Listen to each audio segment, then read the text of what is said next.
Armada is the latest book by Ernest Cline. Let's see what he has to say about it. Sometimes, Zach Lightman finds himself wishing the real world could be a little bit like the fictional ones he escapes to. But hey, there's nothing wrong with a little escapism, right? After all, Zach tells himself, he knows the difference between fantasy and reality. That is, until he sees a flying saucer. At first, Zach thinks he's going crazy. A minute later, he's sure of it, because the flying saucer he just seen is straight out of the video game he plays every night. A hugely popular online flight simulator called Armada, in which gamers just happen to be protecting the Earth from alien invaders. But what Zach's seeing is all too real, and his skills, as well as those millions of gamers across the world, are going to need to save Earth from what's about to befall him. Yet even as he and his new comrades scramble to prepare for the alien onslaught, Zach can't help thinking of all the science fiction books, TV shows, and movies he grew up reading and watching, and wonder, doesn't something about the scenario seem a little bit too familiar? When we find Zach, he's almost a normal teen, except with a few exceptions.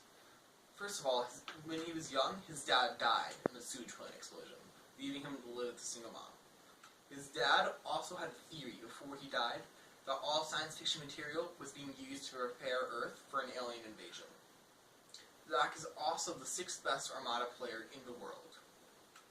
Zach, one day, is walking to school when a group of bullies confronts him. In the middle of a confrontation, a spaceship descends from the sky. Men in black suits walk out of it and escort Zach into the spaceship.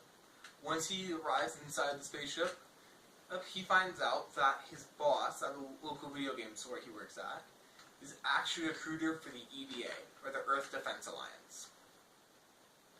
Zach is then explained to Zach that the video games he's been playing, Armada and Terra Firma, which is his first-person shooter counterpart, are not actual video games, but they're simulations that are being used to prepare gamers across the world for an alien invasion.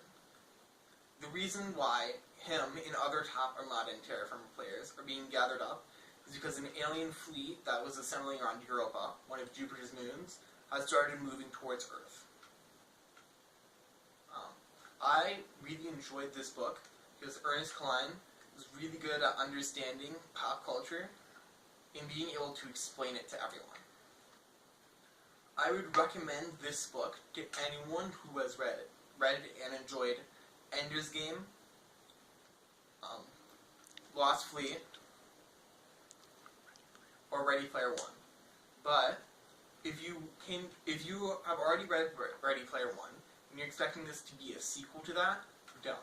While it is a good standalone book, it is not as good as Ready Player One and should not be thought of as a sequel. I should also mention that I received a free advanced reader's copy of this book, but that did not affect my review in any way.